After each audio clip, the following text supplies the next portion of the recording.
Okay, hello everybody. Welcome to our working session. The date is, what is the date? February 11th, and the meeting of the Lancaster ISD Board of Trustees is now called into order at 5:35 Recording p.m. in progress. The meeting is being held at the Lancaster Administration Building, Board Auditorium, 422 South Central Avenue, Lancaster, Texas. This meeting has been posted in accordance with the Texas Open Meeting Act. I will now take roll. Trustee Cortez? Present. Trustee Morris? Present. Trustee Lewis? Present. Trustee Hamilton? Present. President Trustee Hamilton, hi. All right. And currently right now and not present is Trustee Ty Jones, and Trustee Kendall Smith is not present today. Okay. All right. We'll go to the next order of business. All right. Did the roll call. Now we'll go to citizen comments. Dr. Pereira? We do not have any, Madam Vice President. Okay. Thank you so much. All right. We'll go into teaching and learning. And the first item on the agenda is discussion of implementation of network redundancy services to ensure continuous and reliable district-wide connectivity. Dr. Pereira? Thank you, Madam Vice President. I'm going to call forward Mr. Jeffrey Williamson to share that information with our board and our community. Mr. Williamson, the floor is yours when you're ready, sir. Thank you. Good evening, Board President Hamilton, online, trustees, and Dr. Pereira. Tonight I would like to talk about the Technology and Network Redundancy Program and seek approval at the next board meeting. Currently, our district operates on a single AT&T connection. So when AT&T goes down, we have no internet, no phones, no security cameras, and our students have no way to access their cloud-based curriculum. Over the last 4 years, we've experienced 17 network outages. 2 were due to fiber cuts in Houston, 1 at Rolling Hills, 10 were weather-related, 3 hardware failures, and 1 nationwide outage over the summertime, which halted instruction for our summer school students. So tonight I'd like to propose we add a secondary network to Lancaster ISD. We would turn the middle school into a secondary NOC, which would be where we would have all of the communications go through. And so in the event that AT&T did go down, we would flip a switch. The middle school will operate all of the rest of the district. And that switch would happen in a millisecond. Our students and staff wouldn't even notice the difference. Our E-rate funding covers our primary AT&T line. However, E-rate does not cover a secondary line, so this would be a district investment. The technology team has worked hard with the finance team, and this funding for this project has been put into the technology budget. The total cost of the project will not exceed $844,420.29, and I did break down by the years from the screen. If this is approved by the board, we are also asking that the board would ratify the redundancy firewall invoice for the amount of $108,339.85. And with that, I'll take any questions, anybody. Thank you so much. Board, do we have any questions or discussion? No? All right. Well, thank you so much. Thank you. Thank you. All right. So the next item is item number B, discussion of George Washington Carver STEM 6th grade Center TIP Plan Grant. Dr. Pereira? Thank you, Madam Vice President. I'm going to call forward Mrs. Reddick-Ayala to present that information to our board and our community. Mrs. Ayala, you're ready. Thank The you. floor is yours. Thank you. Good afternoon, Board President, distinguished board members, and Dr. Pereira. I would like to talk and ask that you approve the GWC TIP plan. We acquired the Instructional Leadership Grant for LMS, which is in-school improvement, to provide services that GWC was provided while they were in school improvement. I stand before you today assuring you that GWC is fine and doing well, and they are thriving. They are no longer in school improvement. However, because of the grade band 6 through 8, we do want to continue the experiences and the services that students have been afforded at GWC, and the Instructional Leadership Grant does that. It actually provides training, HQIM implementation support, and one-on-one coaching to campus and district leaders to build their own capacity and those of the staff. And so one of the tenets, the TIP plan that I'm presenting tonight, is the same TIP plan that Lancaster Middle School is also operating on. Again, whatever we are doing at the 6th grade center, we also want to do at 7th and 8th grade with LMS. If you will notice, the focus levers are 1.1, strong leadership and planning, as well as 5.2, effective instruction. And if you scroll down just a little bit more, you'll notice that it is broken up into quarters. Because of the timing right now, you see NA as it relates to quarter 1 and quarter 2. Ms. Wright and her staff will be focusing on the quarter 3 and quarter 4 activities of the TIP plan. But again, because we are submitting to TEA, they do want activities listed by the quarter for the entire plan. But tonight I'm seeking, board approval for this plan to be submitted for GWC as well. I will entertain any questions that you may have. Board, go ahead. Thank you, Madam Vice President. Approval for the regular board meeting, Yes. not tonight. Yes. Thank you. I apologize. That's okay. Thank you so much for your presentation. Board, do you all have any questions or comments? No? Thank you so much. Thank you. Sure. Okay, now we'll go to item number C, discussion of 2 students to attend the National Gear Up, National Council of Community and Education Partnership. Awesome. Dr. Pereira. Thank you, Madam Vice President. I know that on the agenda it says Ms. Latasha Murray will be presenting, although I know that Ms. Hervey and Ms. Watson is here to present that information to the board and our community. Ladies, when you are ready, the floor is yours. All right. Good evening, Board President, trustees, and Dr. Pereira. We are Alexis Watson and Brittany Hervey, the Gear Up consultants that support class of 2027. And for the regularly scheduled board meeting, we are requesting approval to take 2 students to the National Gear Up Conference and their parent that will be held in Washington, D.C., July 19th through the 22nd, 2026. The conference is put on by the National Council of Community and Education Partnerships, NCCEP, and it is a youth leadership summit. Okay, as Ms. Watson mentioned, this does take place during the National Gear Up Conference, so they won't just be at any, youth conference. They'll be there alongside us as ambassadors for Lancaster ISD, for Region 10, and so we're really excited about this potential opportunity. This is an exclusive opportunity for only 150 students across the nation, so you have to actually bid for these spots, and we've gotten spots. We have an opportunity, but we need approval to be able to take students over state lines. The Youth Leadership Summit, it focuses on public speaking, teamwork, systems thinking, and collaborating with peers and program leaders. Not only do they get to train and practice learning that, but then they get an opportunity to demonstrate it on stage in front of like 1,800 educators with other student ambassadors or student leaders that'll be in attendance. Not only is it an opportunity for them to learn and grow and develop their leadership, but it's also an exposure opportunity because during their leisure time, there are so many things that they can do in Washington, D.C. to expand enrich them and expand their knowledge about college, about different things such as the national monuments. They have a world-class museum, the Smithsonian and African American museums, and so many different opportunities for them to just, grow outside of the conference. in addition to that, it's an opportunity for them to boost their resume. So, of course, our students are juniors. They'll be seniors next year, and then they'll be moving on. And this is one thing that they'll be able to put on their resume that can follow them from here and beyond. So it's an opportunity that keeps on giving.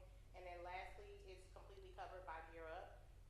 The food and expenses, the food and things will be reimbursable, but travel expenses, lodging is all covered through the grant program. We just need permission for them to be able to go. Since we can only take 2 students, there will be a formal application process where students will submit their applications based on a selective criteria, possibly resulting in student interviews if we have any tiebreakers, and it will be reviewed by a committee of members from Region 10, and our campus leadership will evaluate the candidates. And then with your approval, we would send the formal invitations to selected students prior to spring break.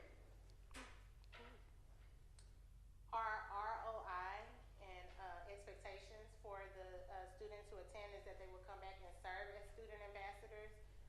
So whenever we have events and things after school, or just we're putting on anything, that those students will be our key students that'll like share out and mentor their peers. And also we do a leadership conference every year in January. They help with planning that and also with leading the sessions. And that's it. Do you have any questions for us? Do you all have any questions, board? I just have a comment. Sure. Thank you for selecting our district for 2 students to be included, and definitely as much exposure to higher heights. We want to be able to have our students to participate. They are our future for tomorrow. So thank you again. Thank you. Appreciate it. Thank you all so much. This is an awesome program, and I'm sure we'll have some great student outcome that relates to our goals here with this program. Is this the first time Lancaster has participated in this program?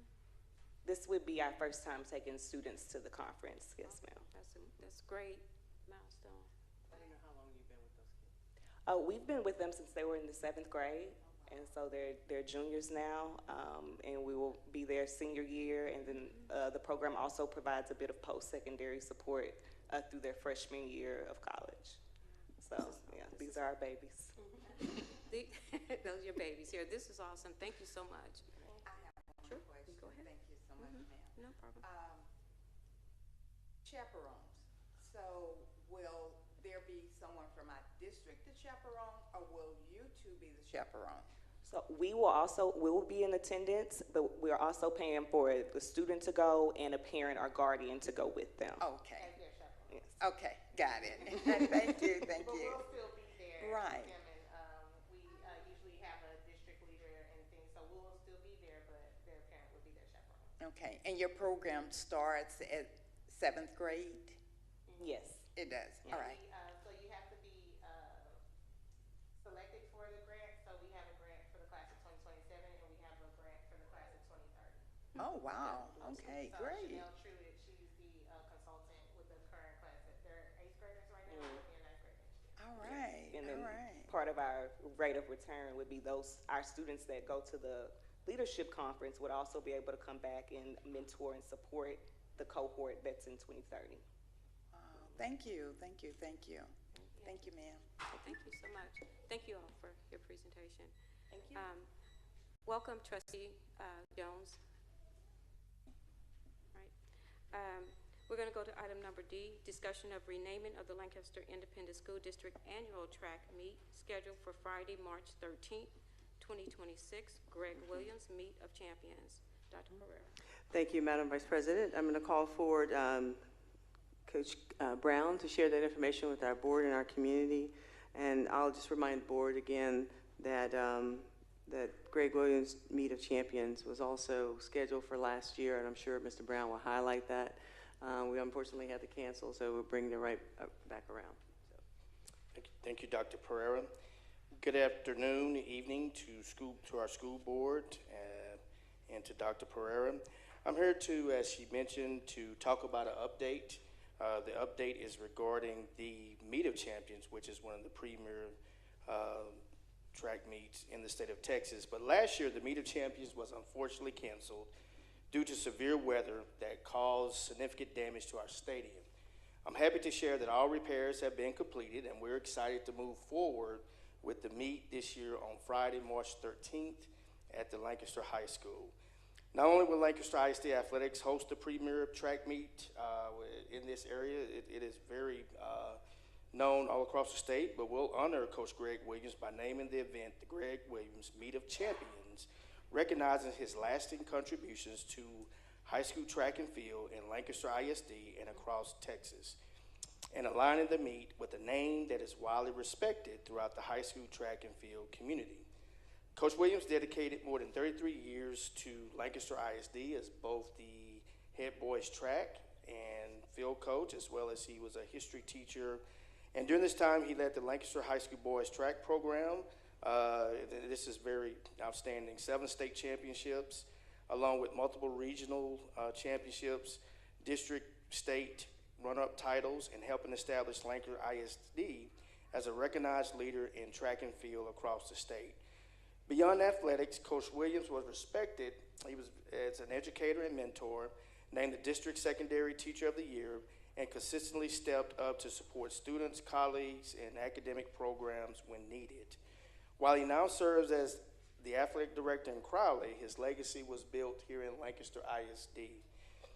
Through decades of service, mentorships, and impacts on generations of Lancaster students and student athletes, and here in Lancaster, we're proud to recognize that legacy and excited for our students and our athletes to compete in an event that reflects the excellence, tradition, and history of Lancaster ISD athletics. And as you can see, I wanted to read that bio, but just a few things about the meet. That would be March the 13th, and we have a lot of good things planned for that particular day, and it's going to be a great day for Weebo Nation.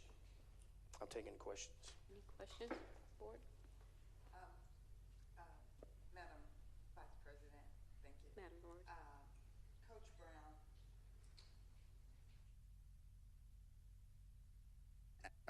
Okay, thank you. I just want to say thank you for ensuring that this happened, and that truly a legacy should not go without the people knowing that's where the history come from. And so I am so happy that our district is doing that under the leadership of Dr. Pereira and your leadership over at the stadium as our athletic director.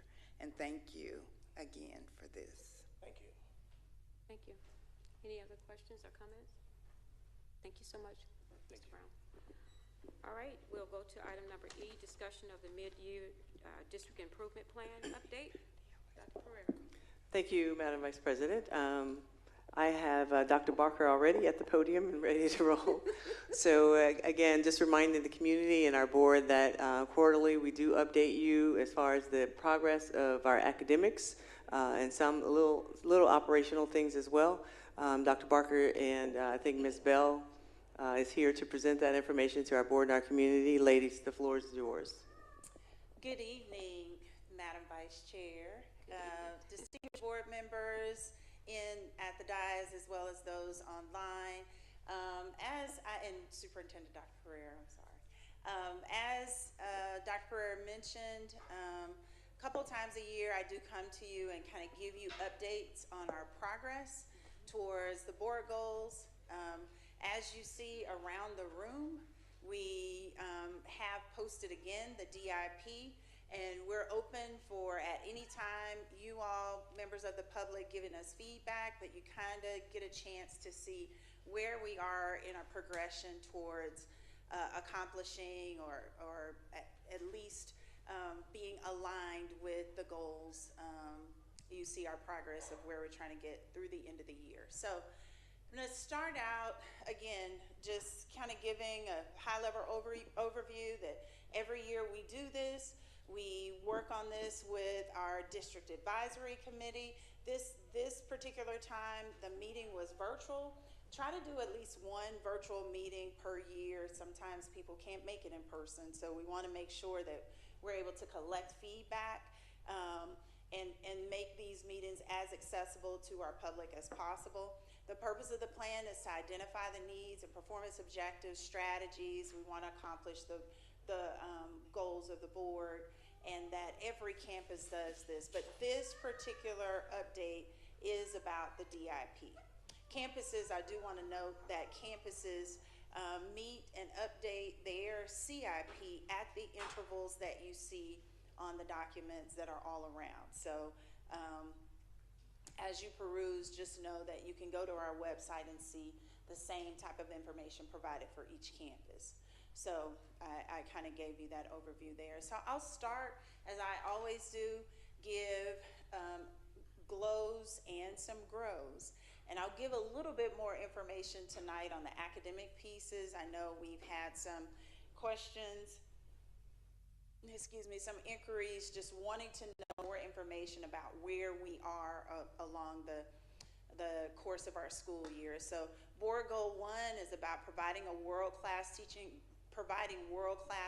and learning experience whereby each of our students grow one grade level per year. And so our GLOW, as you noticed in our STAR data, our GLOW is around reading. We're seeing a lot of the same progress that's happening in reading. Our teachers are engaged in weekly CLC meetings conducted by the campus teacher leaders, and our administrators and instructional specialists kind of provide guidance and shape around that. Our grow will always be to do better. We did point out math, but still in reading, that's a place for us to grow. Until we get 100% of our students where they are supposed to be, we'll always claim that those are grows. Our goal was that during the school year, 75% of our students will be at meets or exceeds of the projected mid-year growth. And so we do utilize some of the same strategies with reading and math of how we strengthen the teachers, strengthen Tier 1 instruction, so that all of our students can grow. So I am going to hand over to Ms. Bell to kind of talk to you about some of the map data that we are seeing at mid-year. Our students, when they came back, all students were able to engage in math, that's okay, we'll just stay with this one. And I do want to say that this slide, and we'll provide an additional slide to you very soon, but this slide is a celebration. We see no red. And so Ms. Bell will talk to you about what the yellow and green means and how much growth. This pretty much indicates all of our students are growing. And so, Ms. Bell, I'll hand it over to you. Thank you, Madam Vice President, distinguished board members, and Dr. Pereira. This evening, I just want to highlight some information regarding our MAP test. So with our MAP data, as you know, this data, actually the 50th percentile represents the national average or the median score for the students at that particular grade level. So I want to just point out to you that what you're seeing is a lot of green, and as Dr. Barker referenced before, that in comparison to last year, we have a lot more growth areas. And so I will provide an additional chart that will show you a comparative. Last year, with regards to our data pieces, there were a lot more students who were scoring below the median percentile, below the 50th percentile. So we had more students who scored below the 50th percentile, but again, keep in mind the 50th percentile represents the national average. The good news is that this year I see with the more of the green, that represents to me the increased rigor that's happening in the classroom with the curriculum, and also it represents as an indicator to more meets and masters performance being projected for STAR. Okay, so let's take a look. Dr. Barker's going to talk about this one. So we talked a little bit about, I talked a little bit about math, But we switched to a new curriculum this year, and we kind of have different benchmarkings of what the curriculum is doing for us. We switched curriculum and went with the Bluebonnet, the state curriculum, because as we evaluated, we saw that our students had gaps in their learning, foundational gaps in their learning. So we've added extra support, sustained ed. We've added extra support to our principals and instructional specialists just to make sure that the vocabulary that we are using in that support is consistent and aligned with the intention of the curriculum. So one of the bright spots as we were looking, and we've been fifth grade monitoring what's happening at fifth grade. You can see our fall benchmark, which was taken in October, and we look at what happened in December before we went to break. And so when I say break, I mean the holiday break. So as you can see, the rate of change in approaches, meets, and masters, as we are holding our teachers accountable and supporting them along the way, you can see the rate of change when we look at, in a positive way, when we look at what is happening in our classrooms. One of the things that we paid attention to, we wanted to make sure, because we were seeing from year to year, we do see the fluctuation in meets and masters. I do want to remind you, even though this is fifth grade, that your board goals are around meets data. So we pay attention to meets data as students move from year to year. We never want that to drop. Before this year, we didn't really have any indicators to help us to monitor that. So just in full transparency, I added this slide because we a lot of times are looking at apples to oranges, fifth grade last year to fifth grade this year. So I wanted to track, and I'm glad that Sustain Ed listened to us, wanted to track if we looked at how our students scored last year in fourth grade and make sure that we were pushing them so that they could either score at the same level or higher. And we do have a couple of campuses that we see that we need to make some adjustments and ask questions, ask the hard questions. Why is it that students at particular campuses dropped where it's meets and masters? We pretty much know what happened and are working to put some refining what's happening in the classroom to make sure that our students continue to grow at that rate. But what I really think is awesome is to see that at this point, the percentage of our students that we were able to raise to approaches, and if you look at like Rosa Parks to see how many we were able to push to meets. Our goal is always for our students to be at least at meets. So if halfway we have them to approaches, we feel very confident that we're able to push those students over to meets. So last part of that update, I will hand it back to Ms. Bell. So again, on this particular slide, I will just go over a little bit of our CCMR data and update you. So I just wanted all of the, everyone on the dais to basically have an opportunity to look at a 3-year trend of our CCMR data. And in this slide is actually showing you where we've gone from 79% to an 83%. This is actually reflective of our senior cohorts over the past 3 years. The one thing that I do also want to indicate is that with our TSI data, in particular with the math TSI data, we're performing really well this year in comparison to the last 2 years. And I also want to just state that, just as a reminder, that the CCMR data is 1 year in arrears. So this year's data that we're working on right now, the good news is that this information is coming in right now at or above where we were last year. So we're already at a point where we're outperforming where we were at the end of last year. So that's really good news, very exciting news. And so the end goal is for us to make sure that we can get 90% of our seniors with a CCMR indicator. And so the goal really ultimately is to get 100% of our seniors with a CCMR indicator, and that's, Dr. Pereira, that's what we're going for. So, thank you. Yes, ma'am. So just to add to what Ms. Bell has given you with the CCMR pieces, we will have more students this year graduate with an associate's. We've already had 6 to graduate in December. This is the first time we've had students to graduate in December with their associates. At the end, we'll have over 90 students to graduate with an associate's.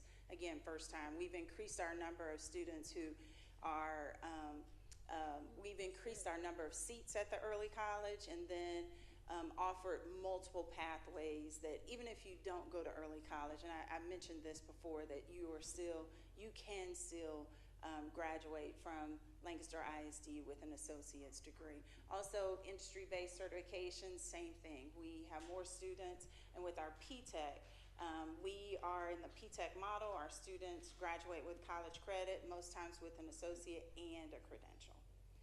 So, board goal 2, we provide a safe and secure learning environment whereby all of our students and staff are fully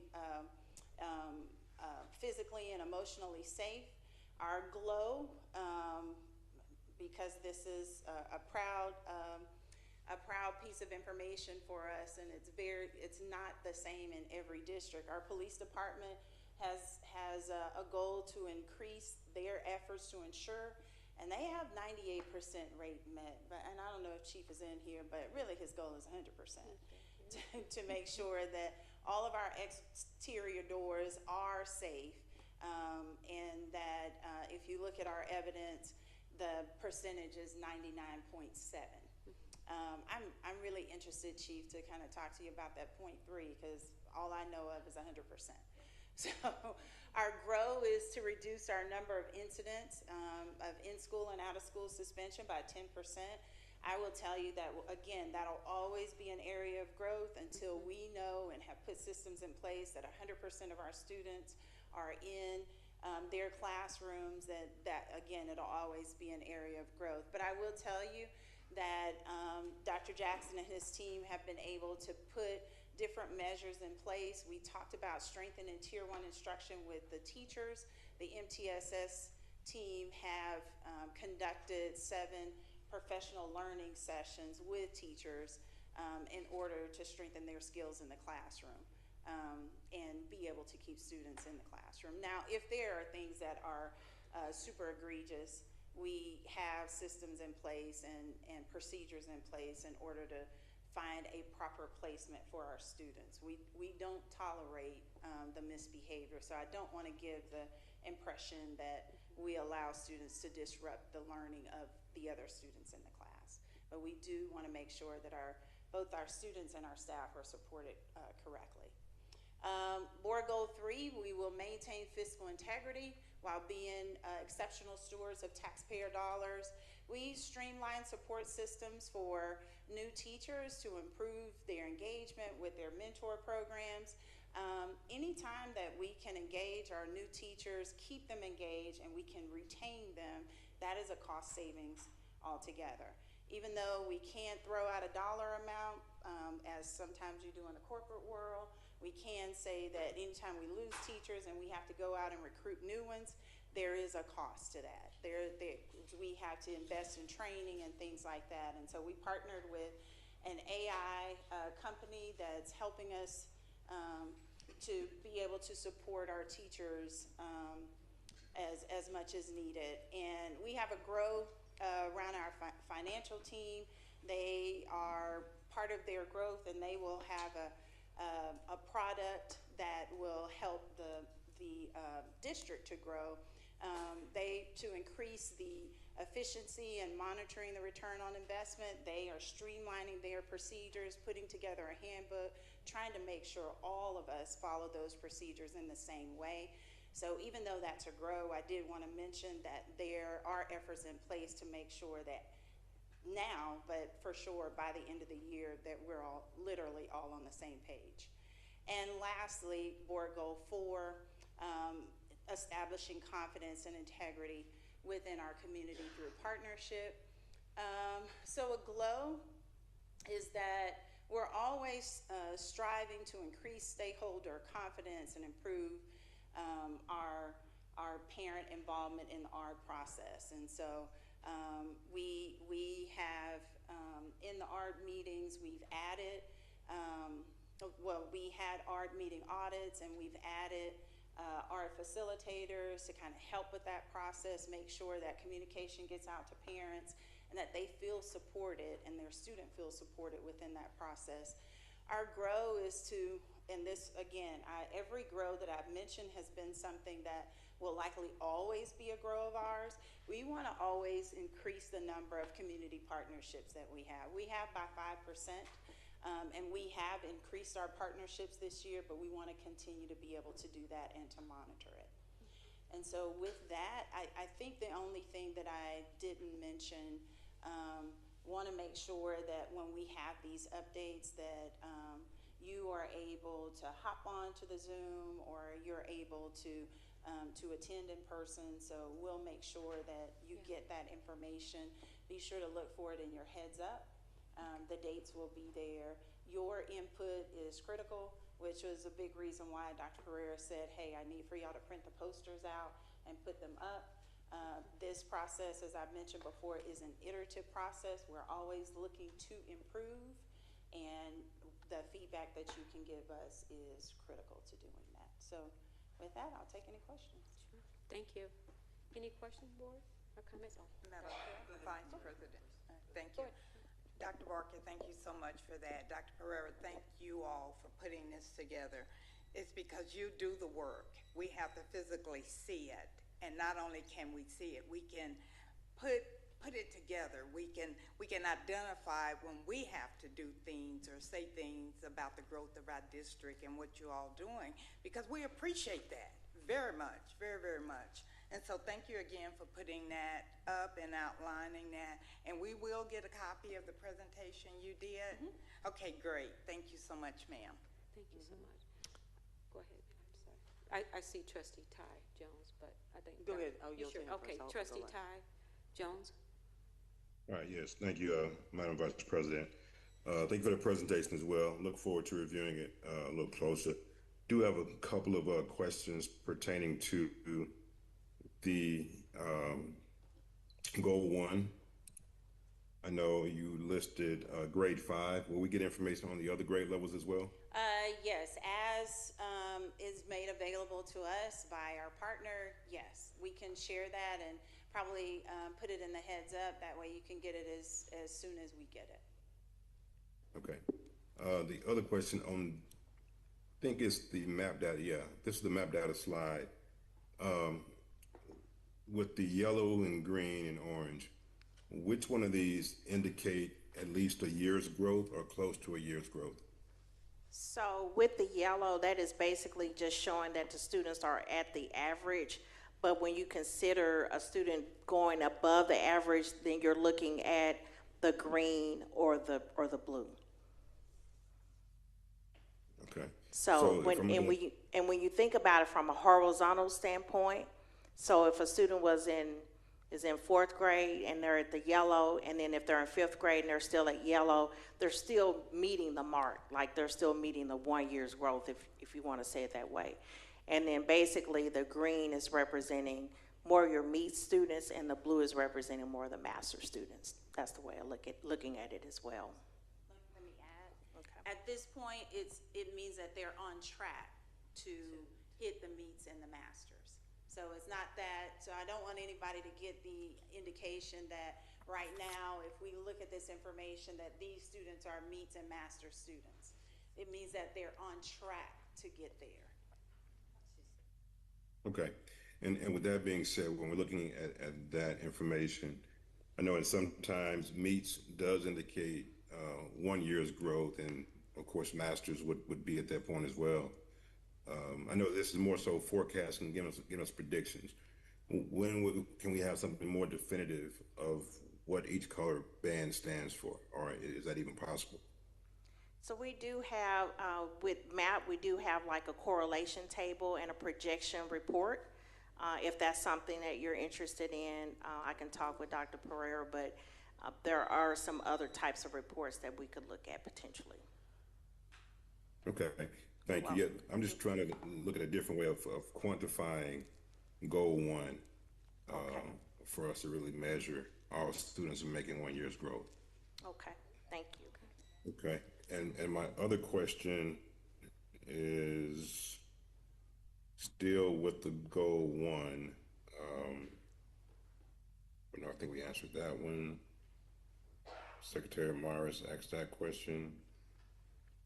And on the goal two, which talks about safety, do we have any discipline reports that we can get provided regarding the safety there as relates to suspensions and in school? I know you said that's to grow there. Or what's the biggest incident or infraction that we're experiencing right now when we think about those in school suspensions and now suspensions? So one of the things that I can tell you is that what we're trying to compile is a dashboard, and I called it Heads Up, for the board newsletter, like monthly, that has like attendance trends and discipline trends. And so we partnered with Frontline and now kind of have a forecasting, a dashboard to kind of give us that information almost daily. So we are working to put that in your newsletter so you can track from month to month. I know you get it more often than month to month, but that's how we can pull it from month to month. So you'll be able to see that. I can't guarantee that it'll be in the next newsletter, but that is our goal. Off the top of my head, I can't answer your question, Trustee Jones. Okay, thank you. On the All most common infraction. Trustee Jones, I think we've ran out of time. Is that the beeper that's beeping? Sorry. All right.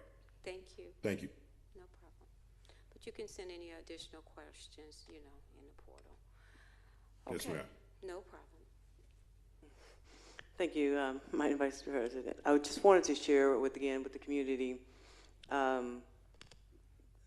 the improved student outcomes are attributed to a lot of different variables. As I shared, I think a couple months ago, that when we were talking about the data, it's not just coming into the classroom and learning. There are a lot of things that happen, and I attributed a lot of this growth to our teachers and our principals, as well as my cabinet team, where we are always looking to engage them with the curriculum and the ways in which we do that. Always looking to continuously improve effective teaching strategies. I know we have a ton of PD constantly for our staff, and that's at all levels, not just at the classroom level. We're also looking to ensure that we have supportive learning environments. All these things are conducive to learning, and most times deep learning, which we can get all these things right. Obviously, that parent involvement and engagement in community is always good too, as well as access to good resources. And I know that we're always bringing things forward to you that constantly allows us to help. And also the assessment feedback, like what you're seeing today, also are items that really give us insight. But one of the most important variables I will remind our board and our community is that students' social and emotional learning status is where they are. You got to feel safe. You can have best curriculum, teachers, training, etc. That social emotional piece is so key, especially now more than ever. They're not like us. They're not like us. Again, overall, we try to provide a holistic approach to ensuring that our kids get what they need. And so I also wanted to just publicly thank my cabinet. I know Dr. Barker has led a lot of this work with the instructional cabinet, along with our principals and our teachers as well. But I just wanted just a reminder, and that part of the question, I think, Trustee Jones, you asked about the growth and put in a measure on that. I want to say that that is always our goal, to make sure that everyone makes it 1 year. But I will also challenge everyone to look at some things that somewhat differently, in that if a kid is in the 30th percentile this year and they make it all the way to the 50th, and it may or may not, 40th, or close to 50, that may not be a year's worth of growth, but that is significant growth in a student's journey, learning journey. And so I just always want to make sure we look at that growth piece and not just that end goal of where they are. I think as superintendent, I owe that to my students to ensure that we know that they're more than just a number. Thank you so much. Madam Vice Trustee Morris? President, if I could make one more comment, I would just want to say to Dr. Pereira's staff, teachers, and administrators, you know, you all go beyond what the state actually says. They say you are to provide the opportunity. You have went above that. I can actually say that as being a child advocate because I look at that. That's how you are able to tell where a child is today and where they could possibly be next year. We do our best, and I want to thank you for that. Thank you, ma'am. Thank you, Trustee Morris. Just one other comment. This is a perfect topic because we're talking about student outcome. We're talking about monitoring of reports and what you all are doing to be able to have the board, to have information and have discussions. This is one of the things that TEA has put in place for us to make sure we're having these types of discussions. So this is wonderful, and thank you so much for providing us with this information. I'm sure we'll move over, it will get better, right? But at least you do have a measurement in place here at Lancaster ISD and being able to track and speak confidently about what you are accomplishing. So thank you for the information. Okay. All right, thank you, ladies. All right, we're going to now move on to human resource. Section 5, item A, discussion of the resolution regarding Senate Bill 11, period of prayer, reading the Bible or other religious texts as provided by Education Code 25.0823. Dr. Pereira. Thank you, Madam Vice President. I'm going to call forward Ms. Cherish Pipkins to the podium to share that information with our board and our community. Ms. Pipkins, the floor is yours whenever you're ready. Board Vice President Nichols, distinguished trustees, and Superintendent Dr. Pereira, I bring to for your consideration a statutory resolution related to Senate Bill 11.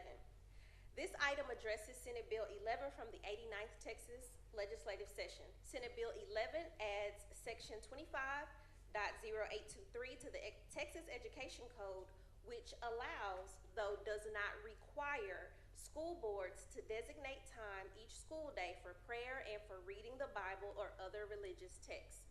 The law requires the board to take action within 6 months of the bill's effective date, which means by March 1st, 2026.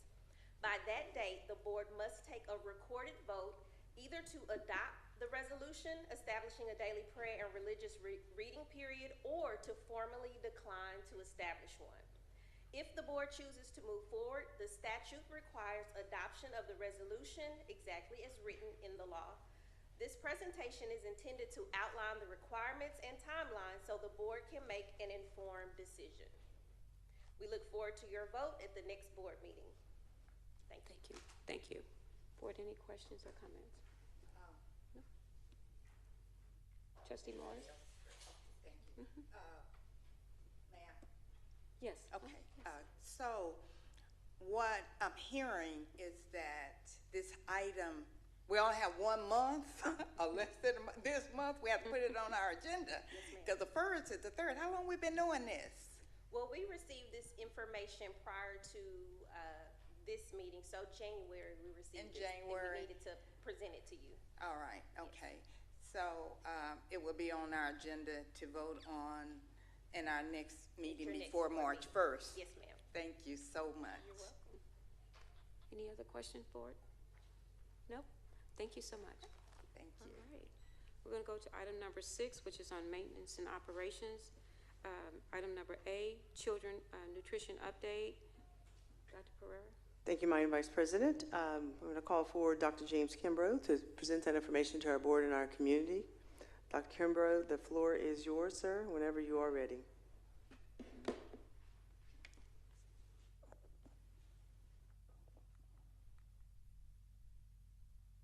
Good evening, Vice President Nichols, distinguished Board of Trustees, and Superintendent Dr. Pereira.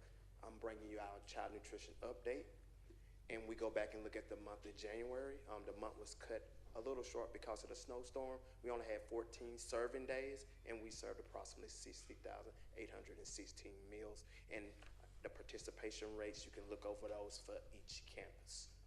And I would say, again, those numbers do not change this deep in the year. They go up maybe 1 point, down 1 point. One thing we were excited about during the month of January, SFE had a chance to start its Roman chef activities with the students, and the first campus they had an opportunity to visit was GWC. This is the chef getting hands-on with our students and actually practicing and teaching them culinary skills. And the goal is to visit each campus throughout the year and just build culinary skills and relationships with our scholars. Any questions about child nutrition updates? Any questions, board? I have an addition. Can you go back to the percentages usage? Dr. Kimbrough, I wanted to have you remind the board and the community why there's such a drop-off at the high school, and knowing that they have options other than just the cafeteria. Yes, this is a national trend with high school participation rates at the high school level goes down. There are many variables. Many of our high school students can work, so they have their own money. They can go off campus and buy their own food. It just goes down. It's a lot of different variables on the schedule. Some students have half a day schedule, so they leave early. But this is nothing unusual when it gets to high school. The rates normally drop when you get to high school students. They can choose to eat or not eat. When you get to the elementaries, unless their parents are bringing them lunch or providing lunch, they have to eat in the cafeteria every day. But you see this at every school level, that when you get to high school, participation normally goes down at the high school level. Thank you. Thank you. Any other questions? Yes. Trustee Jones? Yes, thank you, Vice President Nichols. Sure. I guess with that trend, thank you for the elaboration on that. Is there a way for us, or do you have what the region average is for high school or the national average with that drop? Are we above or below that number? I don't have it, but I can get it for you. Trustee Jones, if you want to see what the average for high school, it'll be different at different high schools, but I can see what the national participation or just the participation rate for Texas. I can try to get those numbers for you. All right, thank you. Because I did receive a couple of statements from students asking for some different choices. So I don't know what our options are there with our provider. We did surveys and we're talking to, because it's following that basic schedule, the menu that they are, but we are talking to them about adding different, because they do offer hamburgers, pizza. Those are basic things on the lines that they do serve every day. It's 2 lines that they can change up, and they do change those lines, but we are asking them for a variety of more foods on those 2 lines. All right, thank you, sir.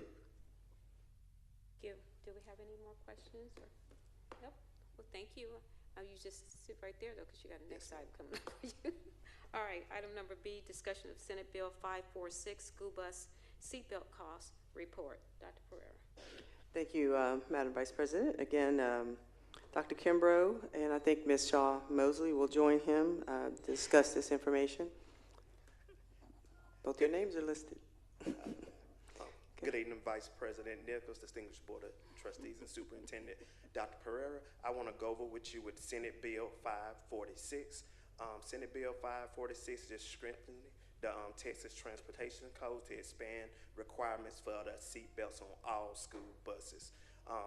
This includes your activity buses, and it forces all buses to be equipped with a 3-point seat belt for every passenger, including the driver. This law took effect September 1st, 2025, and it gives the districts to September 1st, 2029 to comply with this mandate. And also with this mandate, it is required that we have this discussion in a public board meeting, and that's why we're in the report. I have great news for the school board. All of our buses are in compliance. They all have the 3-point seat belt. You can look at the pictures below for all 75 buses. We do not have any buses with no seat belts or the double prong seat belt. All our buses are already in compliance, so the cost to the district is 0. If there was a cost and we were able to determine that the district over the next 4 years would not have the budget to cover those costs, I would have to share that report and the estimated cost for us to receive support from the state to help us cover the cost to meet that deadline of September 1st, 2029. All right. Awesome.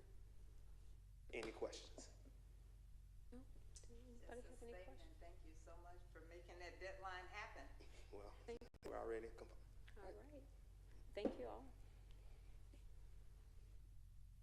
Just for the record, we do have Kendall Smith that has joined us. Trustee Kendall Smith has joined us at 6:02 p.m. Thank you. All right. Board, I'm sorry. Kendall had a question? Okay. Go ahead. 6:03? Okay. Well, 6:03, I corrected. Thank you. All right, so now we're going to actually go into some action items, board. Just want to make sure that your laptops are up because some of these items we will be taking votes on, okay? All right, so action item A, discussion and possible approval of resolution in support of application for active attack respond grant program. Dr. Pereira. Thank you, Madam Vice President. I'm going to bring forward Chief Worley to the podium to present that information to the board and community.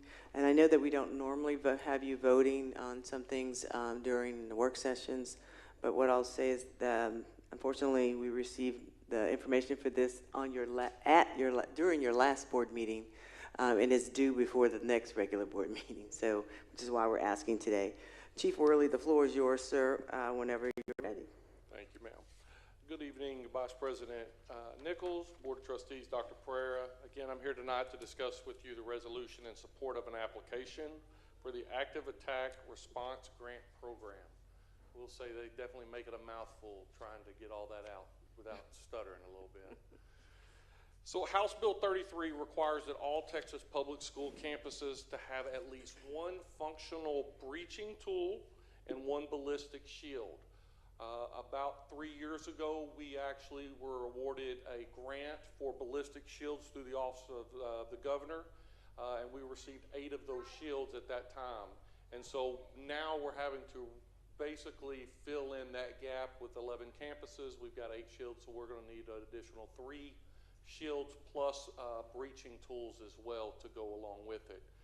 So that's what this grant will take care of and help with.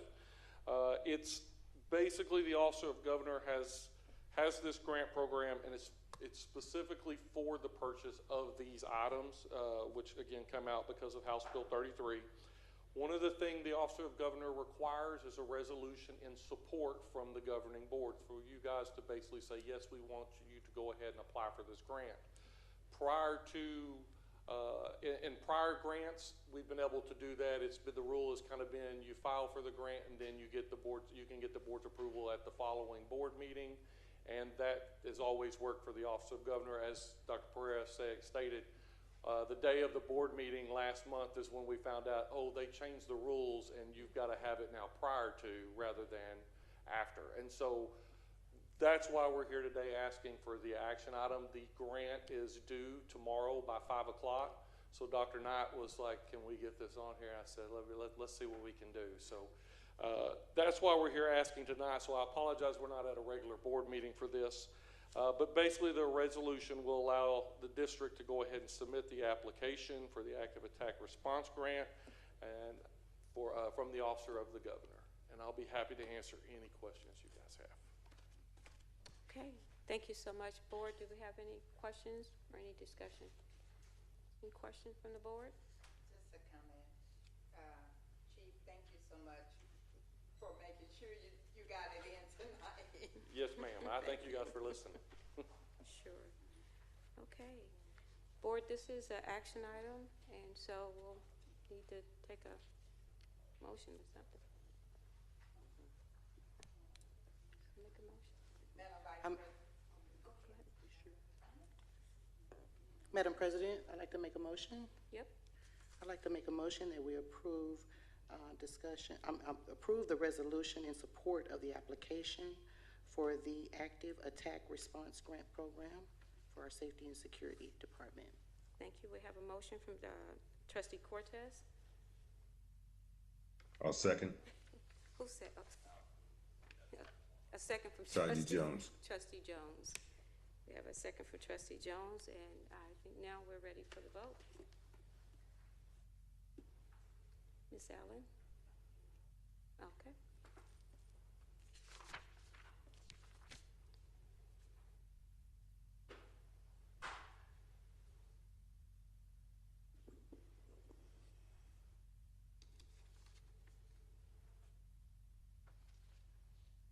Trustee Cortez, whenever you're ready.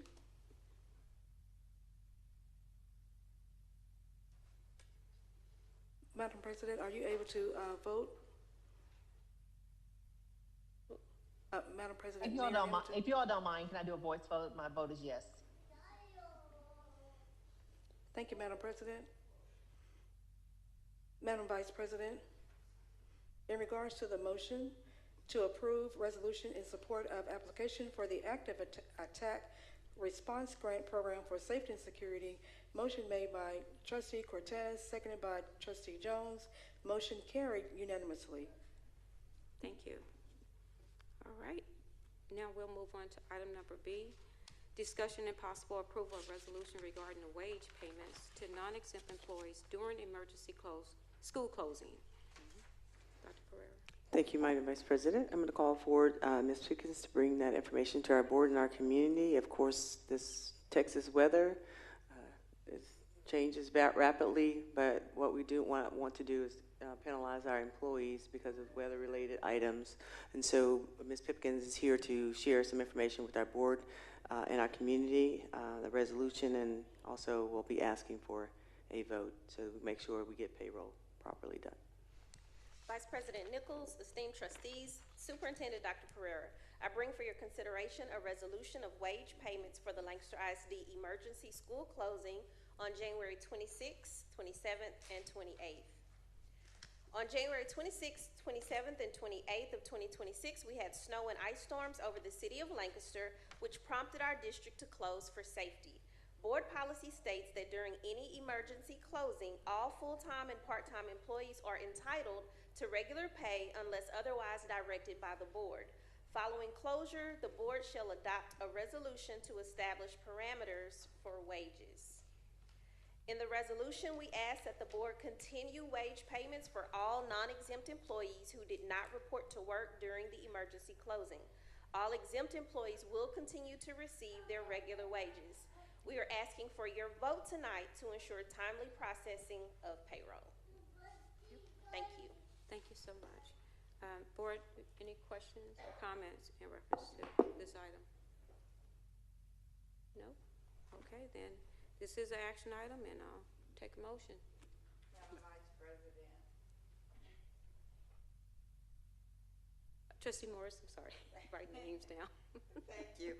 I move for the resolution regarding wage payments to non-exempt employees during the emergency school closing as stated.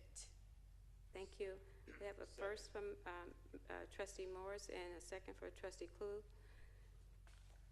Now we are ready for the vote.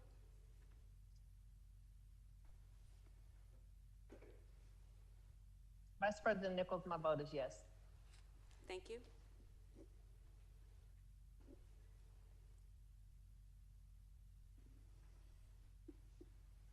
Thank you, Madam Vice President.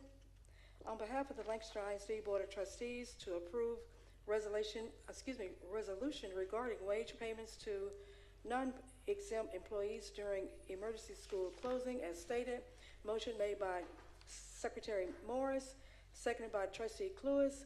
Motion carried unanimously. Thank you. Thank you all. So our next item is number C. All right. Consider and take action on order calling a bond election to be held by Lancaster Independent School District on May 2nd, 2026, and making provisions for conduct of the election and resolving other matters, incidents, and related to such election. Superintendent Pereira. Thank you, Madam Vice President. Ms. Simpson is already at the podium to bring this exciting opportunity and information to our community and our board. Ms. Simpson, the floor is yours, madam, when you are ready. Good evening, Vice President Nichols, trustees who are online, and Dr. Pereira. Today is an exciting day in Lancaster ISD. We are presenting information for your consideration as we request the board call for a bond election. This recommendation reflects months of planning, assessment, and collaboration, and represents what we believe is the logical next step for Lancaster ISD. This bond proposal invests in our schools by improving facilities, strengthening safety and infrastructure, expanding career and technical education opportunities, and preparing for future growth, all with no tax rate increase.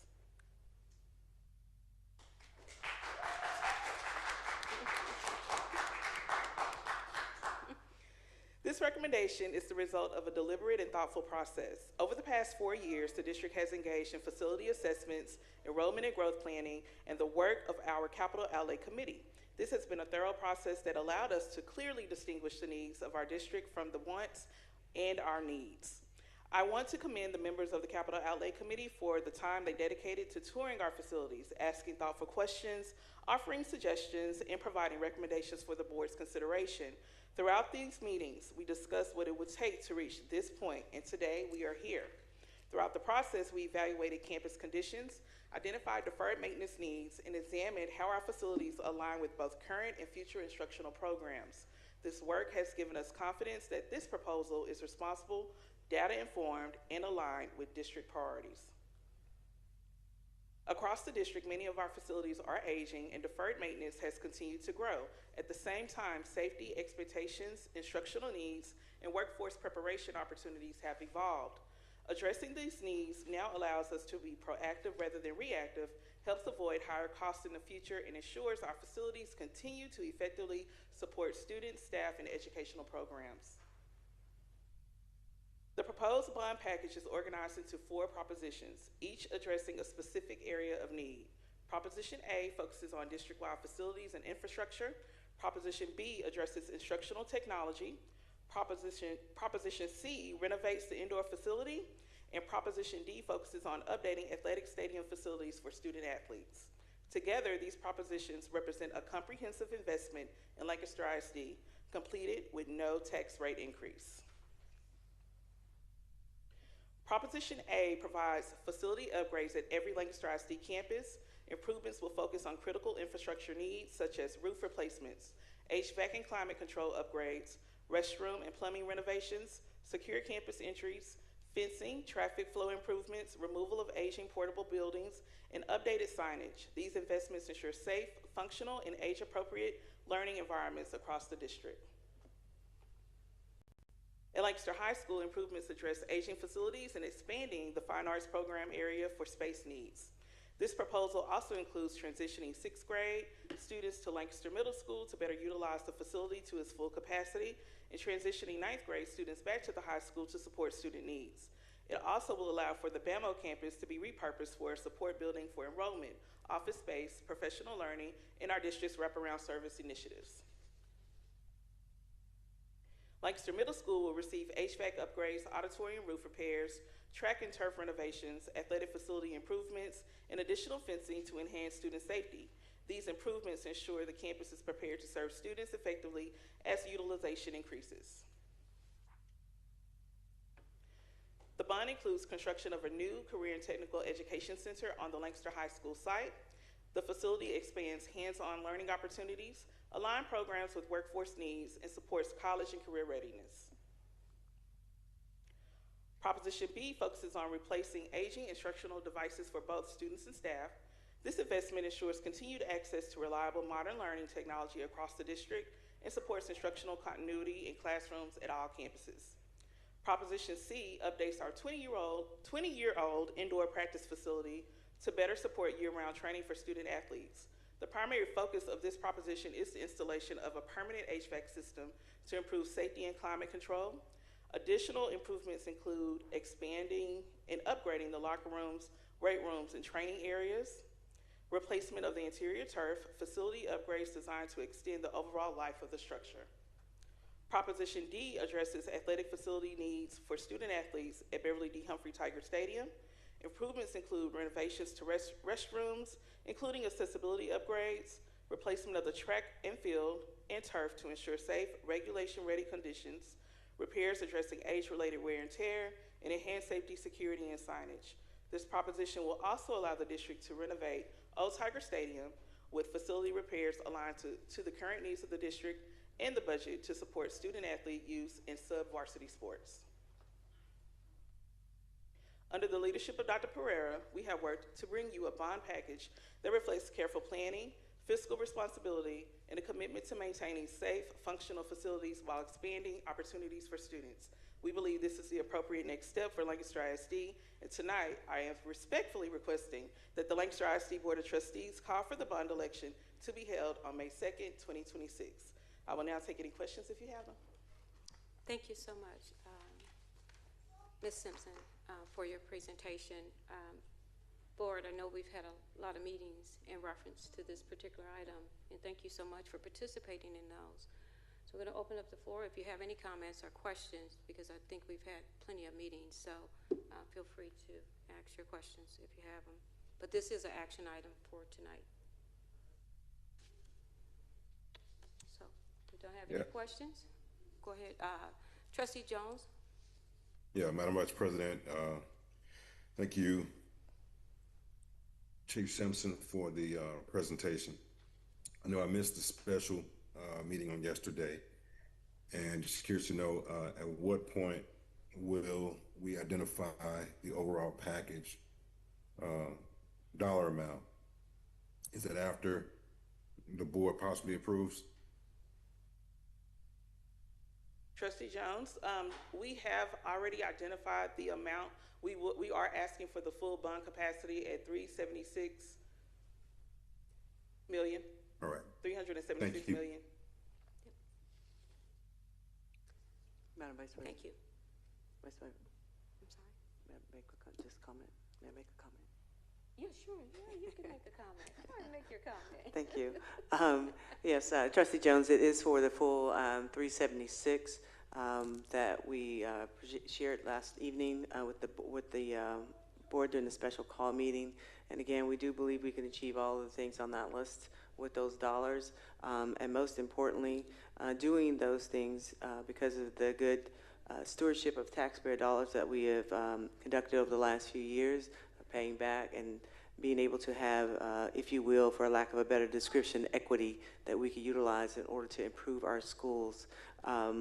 There are a lot of deferred maintenance on that list, and so I am excited about the future of the learning conditions of our students and the environment in which they will learn, and providing them with adequate and updated facilities. It excites me to know that they will have access to this, and quite frankly, they deserve it. Yeah. Thank you. Thank you very much for that, Dr. Pereira, and I wholeheartedly agree with your statements and look forward to the opportunity for us to improve the district as much as possible. And I also want to applaud the finance department for the work that they've done and allowing us to rebate and pay off funds early, which has saved us quite a bit of funds. So thank you. Any other comments? And I know Ms. Simpson is just heavily waiting, right? So we're able to go ahead and entertain a motion. Madam Vice President. Yes, Trustee. It is my honor to make this motion for our children of Lancaster Independent School District. I move that the board adopt an order calling a bond election in the district on May 2nd, 2026. Okay, we have a motion by Secretary Trustee Morris. We have a second? I'll make a second. Okay, I second. And so now we are ready for the vote. Thank you.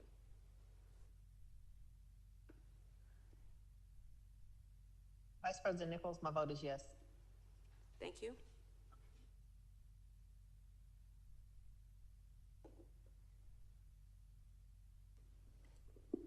Trustee Jones, whenever you're ready.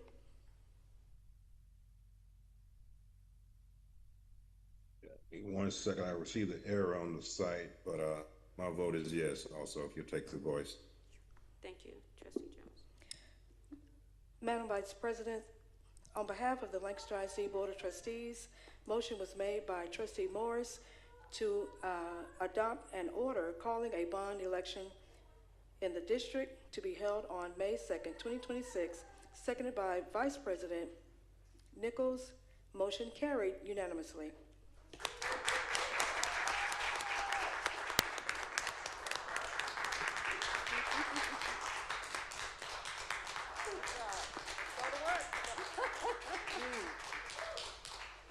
Awesome. We are ready to go to work, right? Yes. Go team. Madam Vice President, I'm sorry.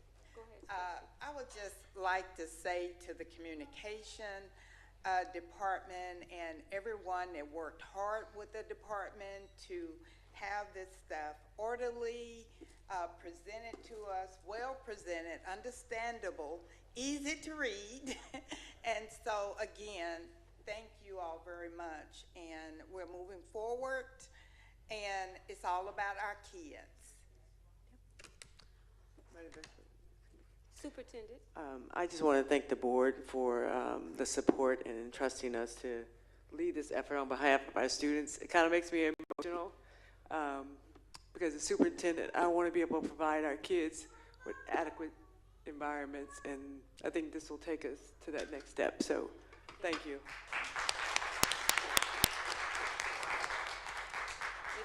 It's always good to have a good superintendent that leads by example and don't mind showing her emotions. That speaks right. Great leadership, you all. And we definitely appreciate you and your team because they put in hours and they put their heart in it. So thank you all so much for spending the time and doing what you do. And we got some more work to do. We'll get there, okay? We've made it this far.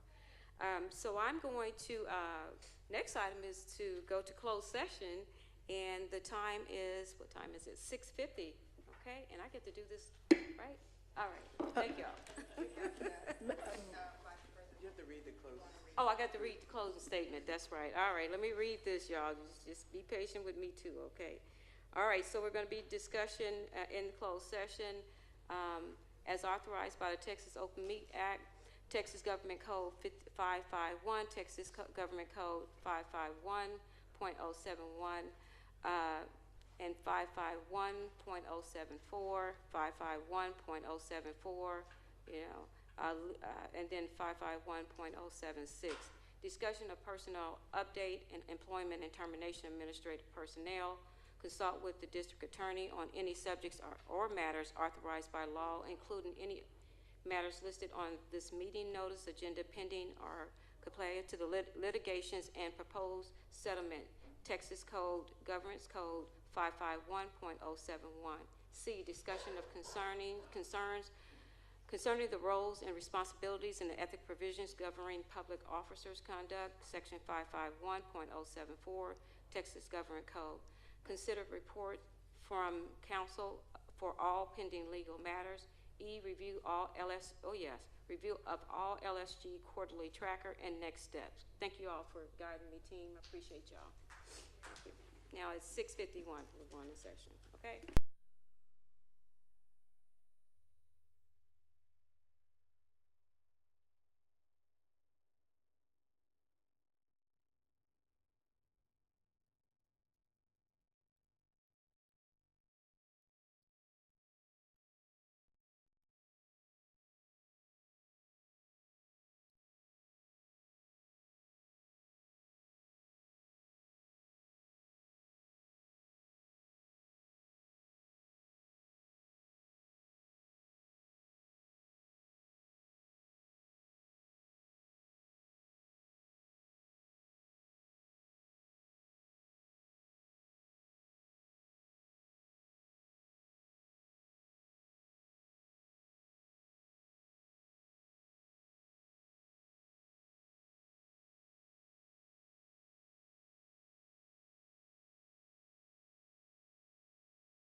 Recording in progress.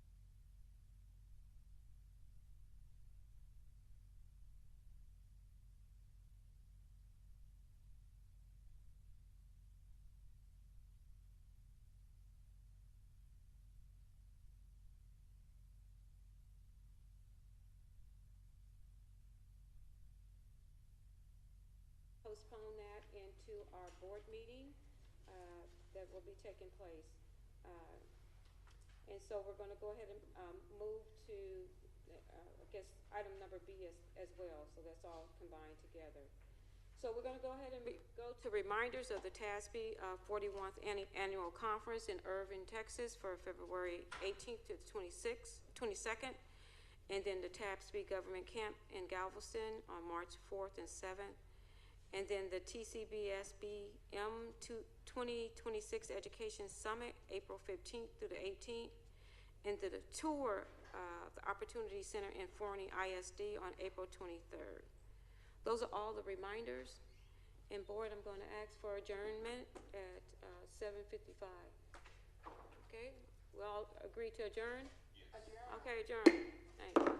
Have a wonderful day.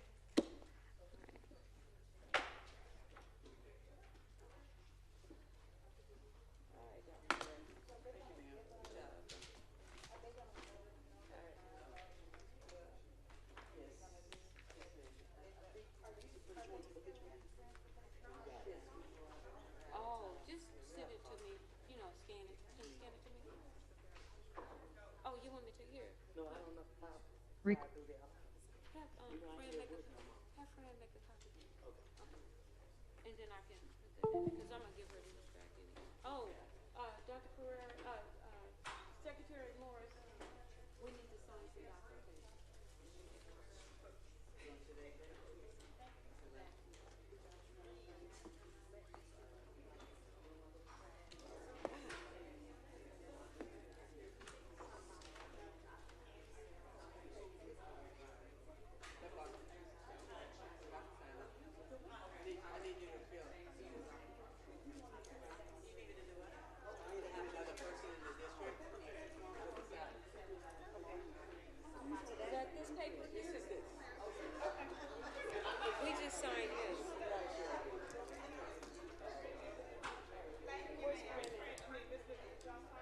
That's why I told her don't leave.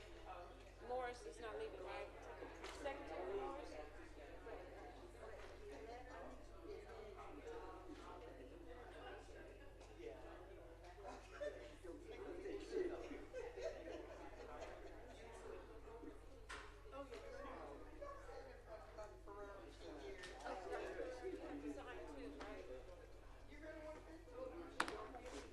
Trustee Morris?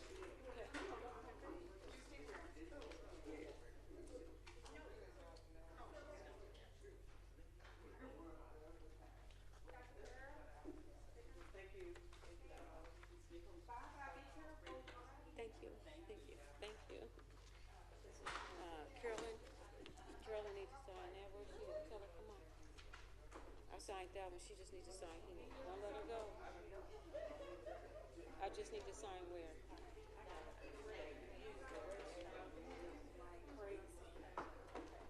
Look, if y'all need me, I'm gonna be in.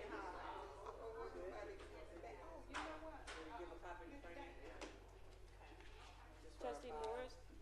Don't let her leave. She's not gonna leave. I told her to go. Make sure we get all signatures that we're supposed to sign.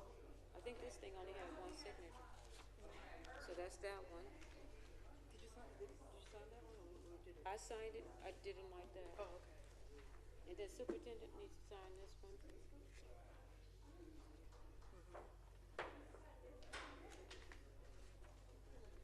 Okay, that's that one.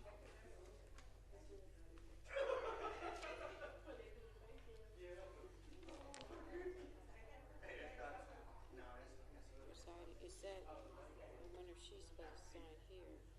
Or I'm supposed to sign up She here. signed right here. You signed right Okay, there. let me sign up. Today's 11th day, February 2026. 11, approved by 11 days. And what? 2 what? I always put the name on there. Oh, February. and 2026, right? Put 2H behind that 11. Okay, yes, ma'am. Just bring, I think these are yours. Okay, just make sure, okay, here, that's that one. Superintendent has